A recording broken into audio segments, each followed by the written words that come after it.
चलो स्टार्ट करते हैं। ठीक है, आज की क्लास, लास्ट क्लास में हमने चैप्टर शुरू करा था valuation of goodwill. Valuation of goodwill और हमने उसका एवरेज प्रॉफिट मेथड डिस्कस करा था बच्चों। आवाज मेरी आ रही है आप सभी को? और क्वेश्चन नंबर 1 to 6 होमवर्क मैंने दिए थे आपको टीएस ग्रेवाल में से, और अपने बुकलेट के मैंने करा दिए थे आपको। ठीक है, तो हमने वैल्यूएशन ऑफ गुडविल का एवरेज प्रॉफिट मेथड पढ़ा था। अगर मैं आपको ये कहूं कि मैंने आपको जितना पढ़ाया था अभी तक वो सारा मैंने गलत पढ़ा दिया, तो आपको कैसा लगेगा सुन के कि सर गलत पढ़ाने के बावजूद भी हमारे क्वेश्चन कैसे हो गए बुक से? अगर आपने हमें गलत पढ़ाया तो हमारे बुक के क्वेश्चन आंसर हमसे कैसे हो गए, और आंसर भी आ गए हमारे। तो अभी हम इसको समझते हैं कि हमने क्या गलत पढ़ा था बच्चों।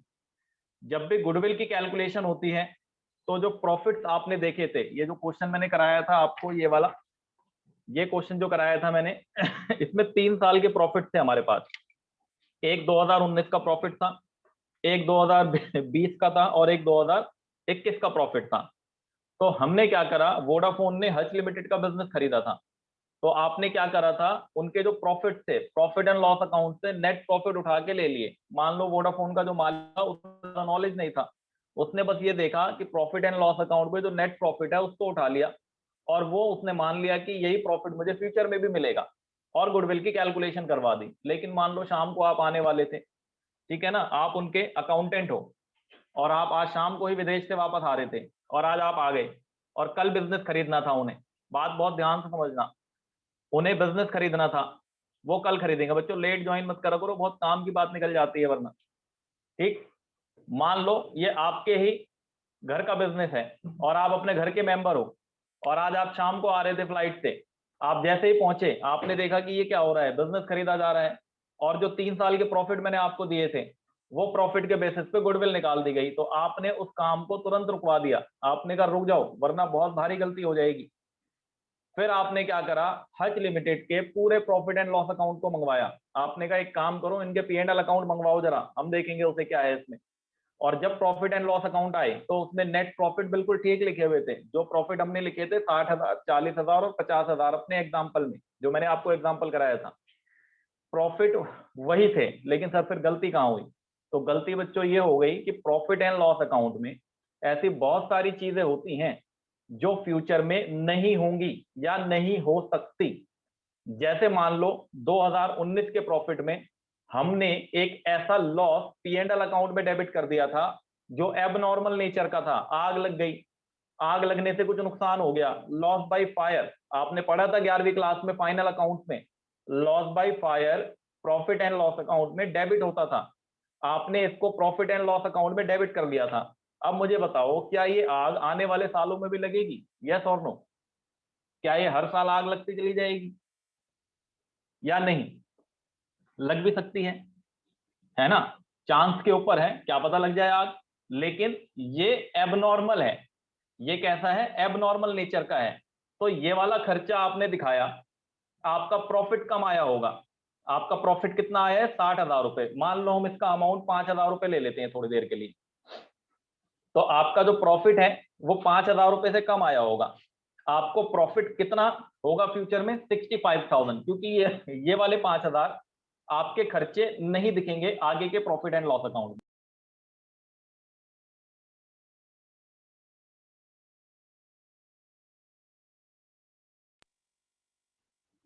हाँ, मेरी आवाज बंद हो गई होगी, कॉल आ गई बीच में। हमें क्या करना होता है, फ्यूचर मेंटेनेबल प्रॉफिट लेना होता है। एक वर्ड मैं आपको यूज कर रहा हूं बच्चों, आपकी किताब में इसकी जगह लिखा होगा शब्द नॉर्मल प्रॉफिट या एडजस्टेड प्रॉफिट। हम क्या करेंगे, फ्यूचर मेंटेनेबल प्रॉफिट कंसिडर करेंगे, मतलब फ्यूचर में कितना प्रॉफिट हो सकता है। अब ये चीजें मैं आपको ऐसे बोल के बताऊंगा तो ज्यादा समझ नहीं आएंगी, उसी एग्जाम्पल को एक बार फिर से लिखते हैं। ठीक है, आप लोग नोटबुक निकालें अपनी, वही सेम एग्जाम्पल जो हमने करा था उसको मॉडिफाई करते हैं थोड़ा सा, देखते हैं क्या क्या गलतियां हो सकती हैं।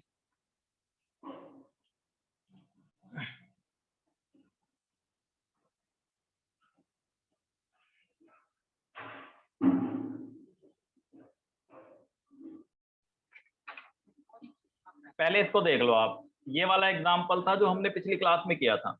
इसको थोड़ा मॉडिफाई करके समझते हैं। इसी एग्जाम्पल को आप यहाँ पे मेरे साथ लिखें, दोबारा से लिखें, calculate value of goodwill.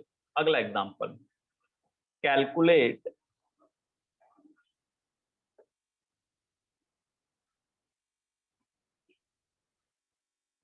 Value of goodwill, calculate value of goodwill, calculate value of goodwill on the basis of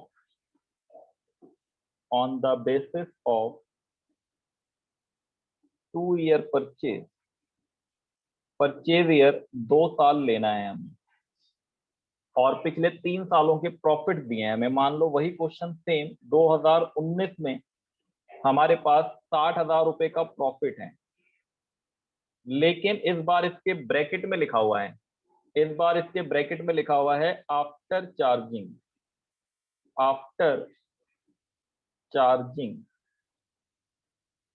loss by fire, after charging loss by fire ₹5,000, after charging loss by fire ₹5,000। आप मेरे साथ साथ लिखते जाएं। इसके बाद अगला year था हमारा 2020, इसमें मैंने आपको प्रॉफिट दिया था 40,000 रुपए। इसमें इंक्लूड है आपका include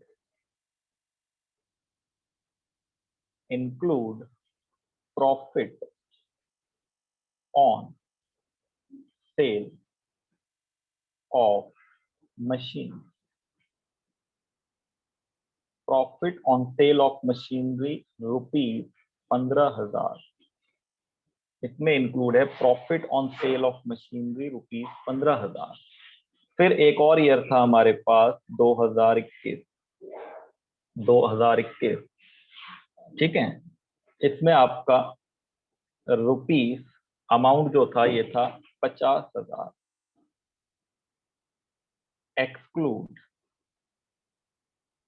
exclude rupees 10,000 insurance premium, किसी वजह से ये पे नहीं हो पाया, insurance premium now to be paid, मान लो अब हमें देना पड़ेगा, नाउ टू बी पेड। ये लो हमने इस क्वेश्चन को मॉडिफाई कर दिया।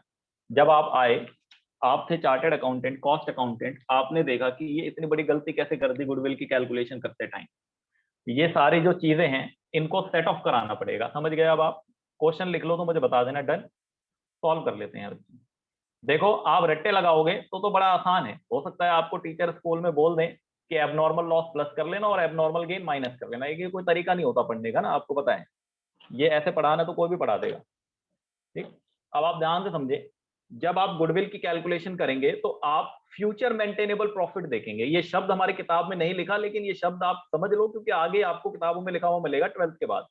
जब 12th क्रॉस कर जाओगे ना और कोई किताब पढ़ोगे तो वहां पे ये शब्द मिलेगा, फ्यूचर मेंटेनेबल प्रॉफिट। अभी क्या लिखा होगा, नॉर्मल प्रॉफिट।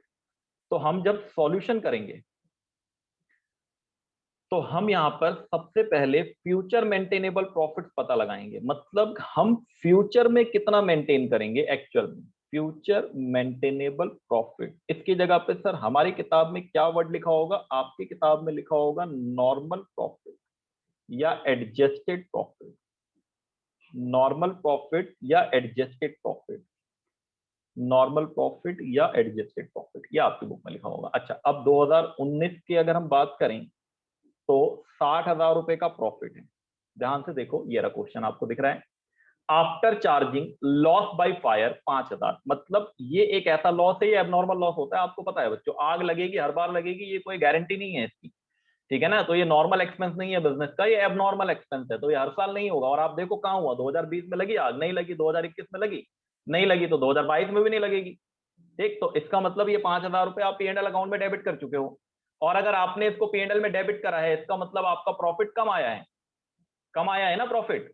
अगर मान लो आपने 5,000 रुपए P&L में डेबिट करे, जो भी चीज हम P&L में डेबिट करते हैं वो हमारे प्रॉफिट को घटा देती है, तो ये 5,000 डेबिट होने से हमारा प्रॉफिट कम आया होगा, जबकि प्रॉफिट होना कितना चाहिए, 65,000 होना चाहिए। फ्यूचर में 65 होगा, क्योंकि 5,000 रुपए नहीं जाएंगे P&L में डेबिट साइड में, ठीक है। तो ये हो गया आपका ऐड। यही चीज मैं आपको बता रहा था रेक्टिफिकेशन वाला, कि एबनॉर्मल लॉस प्लस करवा देंगे टीचर आपसे, ऐसे नहीं होता, ठीक। आप ध्यान से समझें कि फ्यूचर में ये वाला अमाउंट डेबिट नहीं होगा P&L अकाउंट में, और अगर ये डेबिट नहीं होगा तो 5,000 रुपए ज्यादा प्रॉफिट आएगा फ्यूचर में, तो 65,000 हो गया। 2020 2020 में 40,000 का प्रॉफिट है, 40,000 का प्रॉफिट है। इसमें लिखा है इंक्लूड है profit on sale of machinery. पहले तो मुझे ये बताओ, अगर profit on sale of machinery है तो ये P&L अकाउंट में डेबिट होगा या क्रेडिट होगा? जल्दी, पहले तो कुछ बेसिक बातें समझ लेना। ये P&L अकाउंट में डेबिट होगा या क्रेडिट होगा? Profit on sale of asset credit होगा, ठीक है। अभी एनपीओ पढ़ के आए हैं बच्चे, इनकम एंड एक्सपेंडिचर अकाउंट में इसे क्रेडिट करते थे। इनकम है ये इनकम है, ठीक है, ये क्रेडिट होगा। क्या ये रिकरिंग इनकम है? क्या ये रेवेन्यू नेचर का है या कैपिटल नेचर का है? चलो रेवेन्यू कैपिटल छोड़ो, आप नॉर्मल से समझो, रेवेन्यू कैपिटल नहीं। क्या ये रिकरिंग नेचर का है? क्या आप हर साल मशीन बेचोगे?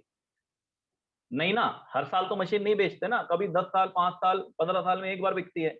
तो इसका मतलब आने वाले सालों में ये प्रॉफिट ना हो सकता है ये प्रॉफिट ना हो, क्योंकि मशीन नहीं बिकेगी। ठीक, तो ये नॉर्मल प्रॉफिट नहीं था बच्चों, ये नॉर्मल इनकम नहीं थी, तो ये एबनॉर्मल नेचर की इनकम थी। तो 40,000 में से इसको हटाना पड़ेगा, क्योंकि ये इनकम दिखाने से प्रॉफिट ज्यादा आया होगा, तो प्रॉफिट को कम करना पड़ेगा। तो 25,000 रुपये आपका एडजस्टेड प्रॉफिट हो गया। ये हो गया आपका 2020 का एडजस्टमेंट। फिर आप करेंगे 2021। 2021 में 50,000 रुपए हैं प्रॉफिट। ये कह रहे हैं किसी वजह से कंपनी इंश्योरेंस प्रीमियम नहीं पे कर पाई, एक्सक्लूड लिखा हुआ है, मतलब इसमें इंक्लूड नहीं है। किसी वजह से इंश्योरेंस प्रीमियम कंपनी नहीं पे कर पाई, तो क्या हमेशा नहीं करेगी? पे करेगी ना भाई। इंश्योरेंस प्रीमियम तो ऐसी चीज है जो हर साल जाता है, इंश्योरेंस प्रीमियम हर साल पे होता है, तो नाउ टू बी पेड, अब तो करना पड़ेगा ना, पहले नहीं करा। लेकिन फ्यूचर में 2022 में जब हज का बिजनेस वोडाफोन के पास आ गया, तो वोडाफोन को ये 10,000 रुपए देने पड़ेंगे, जो कि पहले नहीं दिए थे। तो इसका मतलब अगर ये खर्चा नहीं दिखाया, तो ना दिखाने से प्रॉफिट ज्यादा आया होगा या कम? खर्चा ना दिखाने से प्रॉफिट ज्यादा आया होगा या कम आया होगा? ज्यादा आया होगा, ज्यादा आया होगा। इसका मतलब ये माइनस करेंगे, 10,000 रुपए ये माइनस हो गए, तो ये एडजस्टेड कितना आ गया? 40,000। अब बस इसको कर लो ऐड तीनों, ये आपका टोटल एडजस्टेड प्रॉफिट हो गया। टोटल फ्यूचर मेंटेनेबल प्रॉफिट या एडजस्टेड प्रॉफिट कितना हो गया? ये 65 और 5 70, 70 और 20 90, 90 और 40 1,30,000। इसके बाद तो आप अपने आप ही कर दोगे। अब ये आपका पहला स्टेप होता था एवरेज प्रॉफिट। अब जब एवरेज प्रॉफिट निकलेगा तो ये वाला प्रॉफिट यूज होगा, ना कि जो पहले था वो। तो 1,30,000 डिवाइडेड बाई 3 कितना आएगा? ये डेसिमल में जा रहा है कि हमने खुद से बनाया क्वेश्चन? कुछ भी हो सकता है। 1,30,000 डिवाइडेड बाई 3, 43,333। ये आ गया एवरेज प्रॉफिट। इसके बाद आपका step number 2 goodwill. Goodwill goodwill is equal to average profit 43,333 into में 2, 86,667 रुपीज, 86,000 रुपए की गुडविल होगी। और जब हमने पहले कैलकुलेशन करी थी तो 1,00,000 रुपए आ रहा था। ये देखो जरी सी गलती, आप इसको 1,00,000 रुपए दे देते गुडविल के। ये वाला सॉल्यूशन पहले वाला पिछली क्लास का, ठीक, यही सेम क्वेश्चन। लेकिन जब आपने थोड़ी सी अपनी अकाउंटेंसी का इस्तेमाल करा, जो आपने पढ़ा था, तो आप उसको कितने दोगे? 86,000 रुपए दोगे। फायदा हो रहा है ना यहाँ पे, 14,000 रुपए का सीधा सीधा। तो ये होता है एडजस्टेड प्रॉफिट, यही है गुडविल में मेन। उतने आसान क्वेश्चन नहीं आएंगे एग्जाम में, और ना आने चाहिए, जो लास्ट क्लास में किए थे। इसको कॉपी कर लो, फिर करते हैं क्वेश्चन बुकलेट से।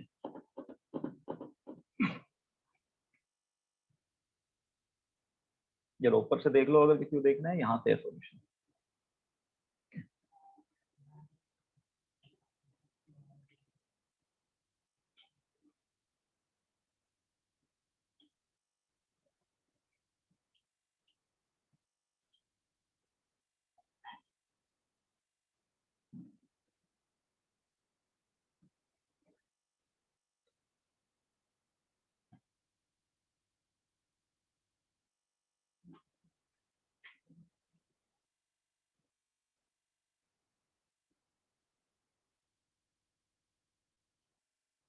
ठीक है,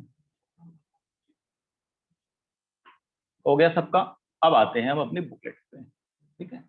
इतना बहुत था समझाने के लिए। अपनी बुक से करें पहले? हाँ, अपने में से कर लेते हैं पहले। एक मिनट।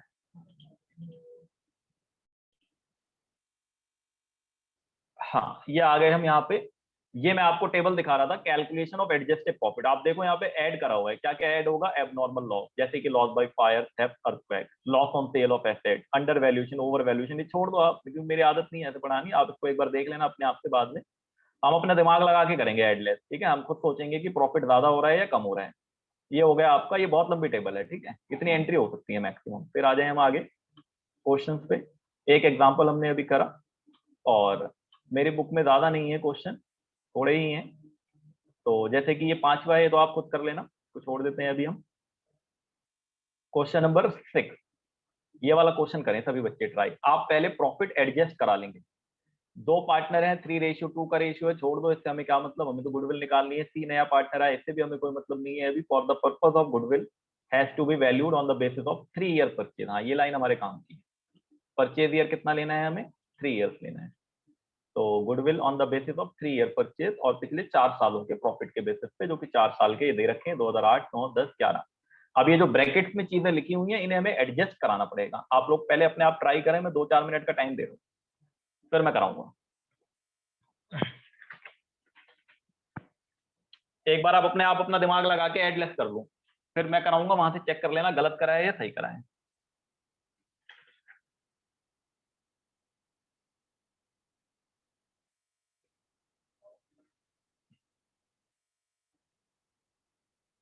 लिख लेते हैं जब तक, यहाँ पे मैं भी लिख लेता हूँ कौन सा है ये क्वेश्चन 6, 2008,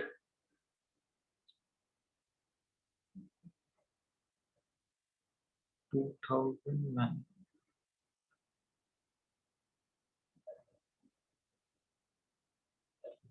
2010,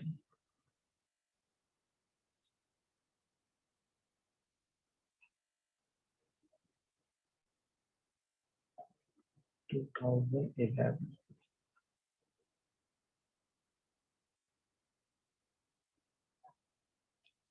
पूरा मत करना, बस खाली आप ऐड लेस कर लो, क्या ऐड होगा क्या लेस होगा, फिर मैं यहाँ पे दिखाता हूँ आपको। उसके बाद मैच कर लेना बस खाली, उसके आगे तो हो ही जाएगा फिर। अच्छा, पहली एंट्री आपकी है, after charging voluntary retirement compensation of ₹3000। एक बार सभी बच्चे मुझे मैसेज करना, आपने क्या करा है, प्लस करा है या माइनस करा है। After charging voluntary retirement compensation 3000, क्या करें इसको, 37,000 रुपए का प्रॉफिट है 2008 में। After charging voluntary retirement compensation, voluntary retirement क्या होता है मैं ये बता देता हूँ, वैसे इकोनॉमिक्स में शायद मैंने कहीं ना कहीं बताया हो। वॉलेंट्री रिटायरमेंट एज से पहले रिटायरमेंट होती है, 60 साल में होती है ना रिटायरमेंट।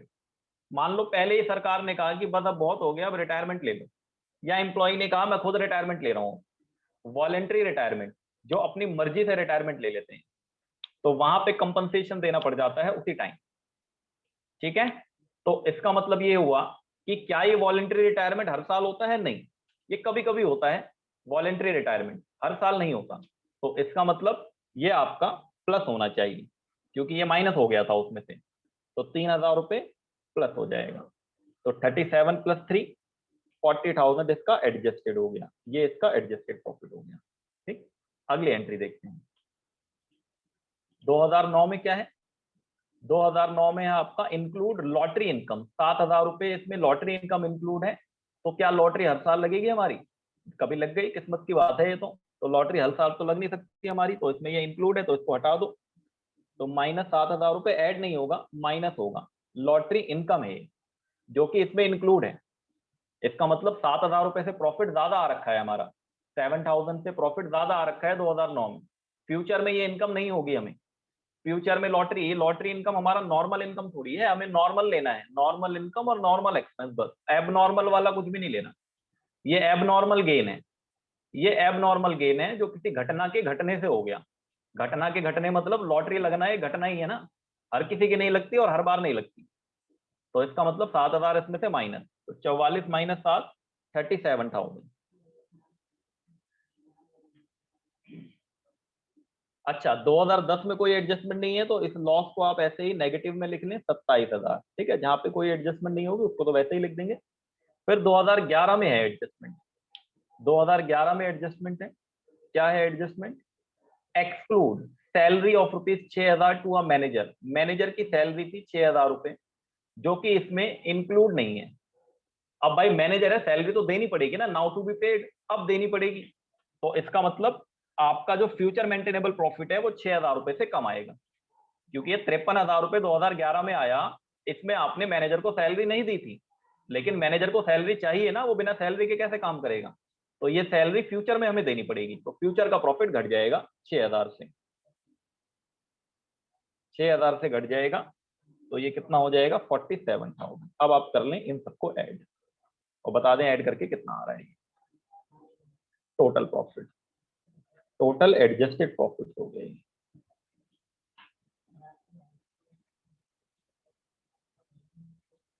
अगर किसी बच्चे को कुछ समझ नहीं आ रहा है, अपना माइक ऑन करके पूछ भी सकते हो आप लोग, है ना, कोई पूछता ही नहीं है यहाँ पे। मैं जिन बच्चों को इंडिविजुअल पढ़ाता हूँ वो तो पूछ पूछ के दिमाग खा जाते हैं मेरा, और वो देते भी है ना बच्चे पैसे उस हिसाब से। तो इसलिए आप लोगों को बेनिफिट लो, मैं कह रहा हूँ अगर नहीं आता है तो पूछो। मुझे लगता है ऐसा बहुत से बच्चे खाली बैठे रहते हैं, नहीं आ रहा है तो पूछते ही नहीं। अब मैंने 1 से 6 होमवर्क दिया था, बच्चे भेज ही नहीं रहे करके, कुछ बच्चे भेजते हैं बस, बाकी बच्चों का पता ही नहीं वो कर रहे हैं या नहीं कर रहे, है ना। चेक नहीं हो सकता ना, यहाँ से अभी ऑनलाइन है सब कुछ, कैसे चेक करें।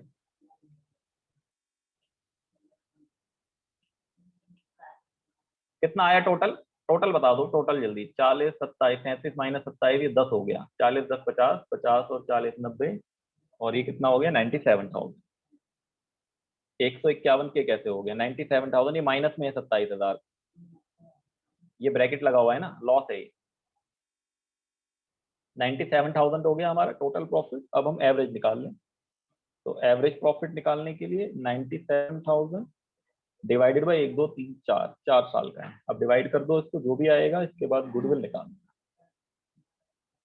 Goodwill is equal to, goodwill कितना आ जाएगा आपका, जो भी एपी आया, एपी कितना आया बता दो जल्दी, 4 से डिवाइड करके।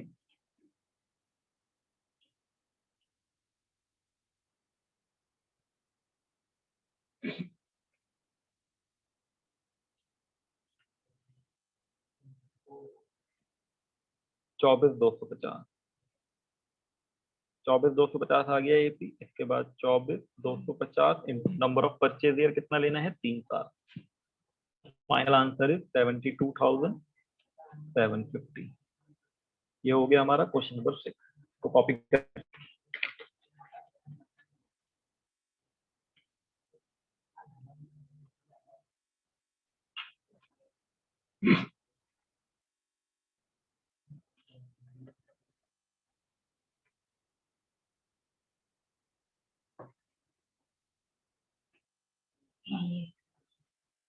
ये लिख लिया सबने, आगे बढ़े फटाफट।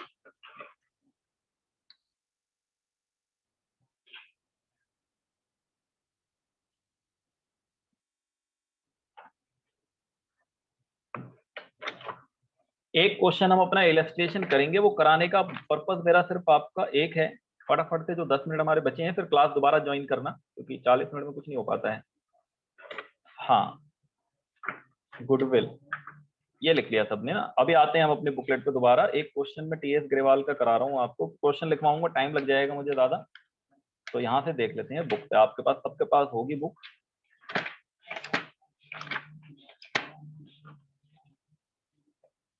ये क्वेश्चन है बच्चों, और मैं आपको आंसर भी इसलिए दिखा दे रहा हूँ इसका, क्योंकि मुझे पता है आप आंसर देख के जरूर इसमें गलती करोगे।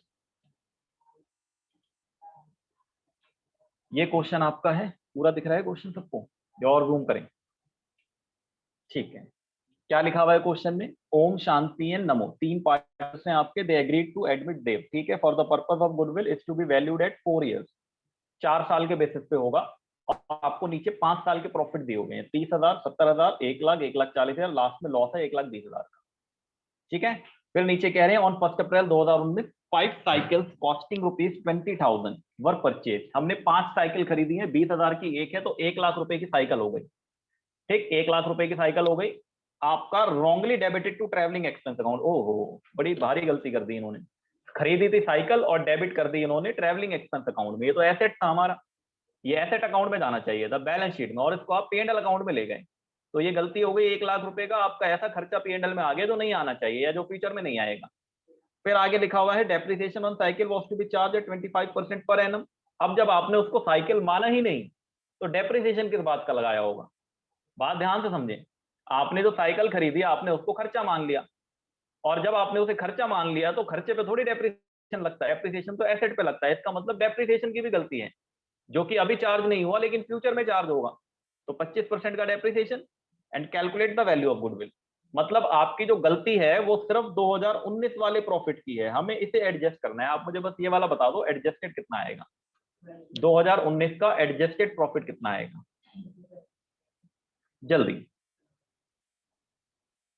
8 मिनट है, 8 मिनट के अंदर अंदर 3 मिनट में आप मुझे बता दो, 5 मिनट में मैं क्वेश्चन करा दूंगा फिर। 2019 का एडजस्टेड प्रॉफिट, देखो इनका सॉल्यूशन देखोगे ना दिमाग चकरा जाएगा तुम्हारा, इसलिए मैं सॉल्यूशन दिखा दिया जानबूझ के इसका। देखो आप एक बार इसका सॉल्यूशन,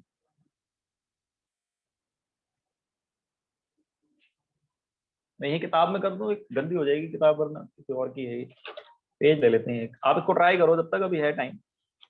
बस हमें 2019 का ही तो एडजस्ट करना है खाली, बाकी तो हो जाएगा। 2019-20 मतलब ये वाला ध्यान से देखना, 1 अप्रैल जो है ना वो यहाँ पे होगा, यहाँ नहीं होगा। ये 31 मार्च 2019 तो पहले खत्म हो गया, अब 1 अप्रैल 2019 से 2020, तो ये वाला एडजस्ट करना है हमें, हमें ये वाला प्रॉफिट एडजस्ट करना है। कैसे एडजस्ट होगा, देखो करें एडजस्ट, कैसे होगा एडजस्ट, मैं 2019 का करके दिखा दे रहा हूँ सिर्फ। 2019 आपने क्या करा होगा, 2019 का प्रॉफिट लिख लो, कितना है प्रॉफिट बताओ, 2019 का प्रॉफिट कितना है। ये ब्लर हो रहा है थोड़ा सा, भी हो जाएगा ठीक। 2019 का प्रॉफिट 1,20,000 प्रॉफिट है या लॉस है,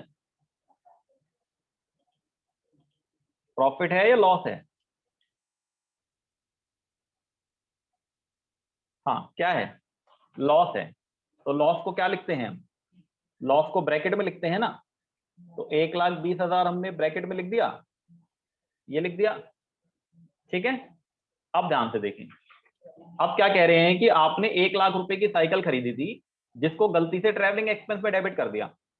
1,00,000 की साइकिल आपने गलती से कहां डेबिट कर दी, ट्रैवलिंग एक्सपेंस में। तो इसका मतलब आपका जो प्रॉफिट आया होगा 2019-20 का, वो कम आया होगा या ज्यादा आया होगा, जो प्रॉफिट आया होगा वो कम आया होगा या ज्यादा, जल्दी बताओ। प्रॉफिट कम आया होगा, तो फ्यूचर में प्रॉफिट ज्यादा आएगा, यस। तो इसका मतलब 1,00,000 रुपए हमें ऐड करने पड़ेंगे, जो कि हमने गलती से डेबिट कर दिए थे। तो हम प्लस करेंगे, रॉन्गली डेबिट कर दिया था, 1,00,000 रुपए हमने प्लस कर दिए, ठीक है। अब जब फ्यूचर में आपने इसको साइकिल मान ली है, तो फ्यूचर में आपको डेप्रिसिएशन भी दिखाना पड़ेगा ना P&L अकाउंट के डेबिट साइड में, यस और नो। फ्यूचर में आपने इसको साइकिल मान लिया, तो आपने क्या करा, 1,00,000 रुपए प्लस कर लिए, क्योंकि ये खर्चा नहीं है। बट फ्यूचर में जब इसको साइकिल कंसिडर कर लिया तो डेप्रिसिएशन तो दिखाना पड़ेगा ना, और कितना दिखाना पड़ेगा, 25% पर एनम, ठीक है। तो 25% 1,00,000 का कितना होगा, या 1 मिनट, कितनी साइकिल की बात हो रही है यहाँ पे, 1 या 2, ऑन 1 अप्रैल 5 साइकिल कॉस्टिंग, अच्छा पांचों की वैल्यू 20,000 है बच्चों, थोड़ी गलती हो गई, माफी। एक की वैल्यू नहीं है 20,000, 5 कॉस्टिंग 20,000, ईच नहीं लिखा, तो ये 20,000 होगा, सॉरी। 1,00,000 को 20,000 कर लो, 1 मिनट, ये लो आप, पांचों की वैल्यू 20,000 है, पांचों की वैल्यू मिला के 20,000 है। अच्छा डेप्रिसिएशन फ्यूचर में माइनस होगा ना, 20,000 का 25%, मतलब 5,000 रुपए ये माइनस होगा। तो नेट कितना आया, नेट कितना आया, 1,20,000 नेगेटिव में, 5,000 नेगेटिव में, 1,25,000 नेगेटिव में, और 20,000 पॉजिटिव में, तो 1,05,000 नेगेटिव में। ये नेट लॉस आया आपका, एडजस्टेड लॉस। अब देखो इन्होंने दिमाग खराब करने वाला काम क्या करा था सॉल्यूशन में, आपका जो चीज मैंने ऐड करी है वो इन्होंने माइनस कर रखी है, जो चीज मैंने प्लस करी है वो इन्होंने माइनस की है, और जो मैंने माइनस करा है वो इन्होंने प्लस कर रखा है। क्यों, क्योंकि इन्होंने इसको नेगेटिव कंसिडर नहीं करा, ठीक है। तो ऐसे कई बार ना गलती हो जाती है, ऐसे क्यों करें हम, हमें पता है 1,20,000 की नेगेटिव वैल्यू है, हम अपने तरीके से चलेंगे ना, ये ऐड करने का लेस करने का लॉजिक ही नहीं समझ आ रहा है यहाँ पे बच्चों, कोई लॉजिक नहीं है ये, ठीक है। तो आप जैसे मैंने बताया वैसे कर लें कि ये 1,20,000 का लॉस है, ये 20,000 रुपए की जो साइकिल हमने खरीदी थी गलती से ट्रेवलिंग एक्सपेंस अकाउंट में डेबिट हो गई थी, तो फ्यूचर में ये प्लस हो जाएगा, तो 20,000 ये प्लस, और क्योंकि फ्यूचर में डेप्रिसिएशन नाम का भी खर्चा आएगा अब, जो पहले नहीं आया था, तो वो माइनस हो जाएगा।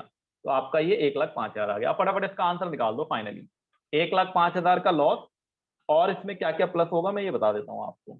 4 साल के और 30,000 प्लस, फिर इसका अगला साल 70,000 प्लस, फिर आपका 1 साल और है इसमें 1 लाख प्लस, और फिर 1 साल और है 1,40,000 प्लस। ये 5 साल आप कट कर लो यहाँ पे, और फिर आप इसको डिवाइड कर दो 5 से, एवरेज प्रॉफिट आ जाएगी। और एवरेज प्रॉफिट के बाद आप इसको नंबर ऑफ परचेजर से मल्टीप्लाई कर लें। इसको फाइनल करें जल्दी, फिर आगे करते हैं क्वेश्चन।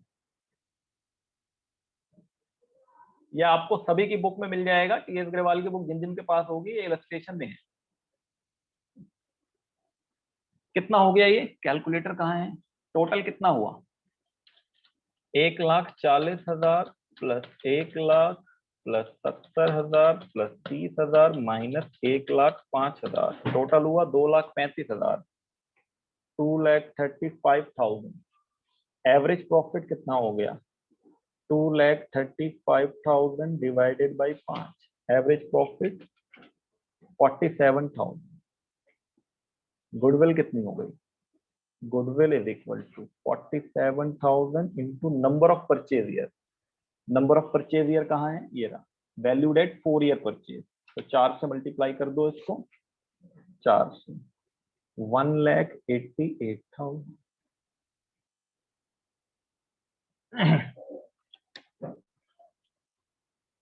लिख लो इसको।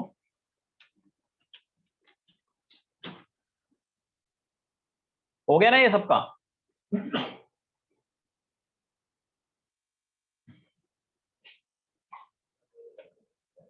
सर कैमरा थोड़ा ऊपर शिफ्ट कर दीजिए।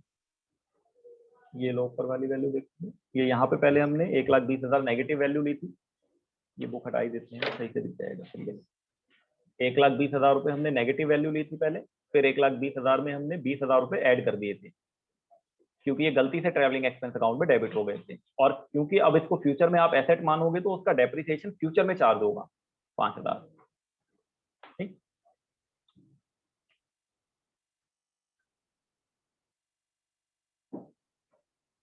अगर ये वाली एडजस्टमेंट 2020 की जगह बच्चों 2018 में होती तो ये क्वेश्चन और मुश्किल हो जाता। कैसे मुश्किल होता वो अभी समझा पाना मेरे लिए पॉसिबल नहीं है, आगे आएगा क्वेश्चन। अगर ये 20 की जगह 18 में एडजस्टमेंट आ जाती ना तो थोड़ा और मुश्किल हो जाता क्वेश्चन। अभी ये आपका हो गया यहाँ तक। पहले तो ये एडजस्टेड निकल गया 2019-20 का, और फिर बाकी के हमने इसमें ऐड कर दिए, और ऐड करने के बाद हमने इसको 5 से डिवाइड कर दिया, एपी आ गया, और into number of purchase year goodwill आ गई। क्लास दोबारा ज्वाइन कर लेना सभी बच्चे, बंद होते ही, क्लास बंद होते ही फिर से ज्वाइन कर लेना।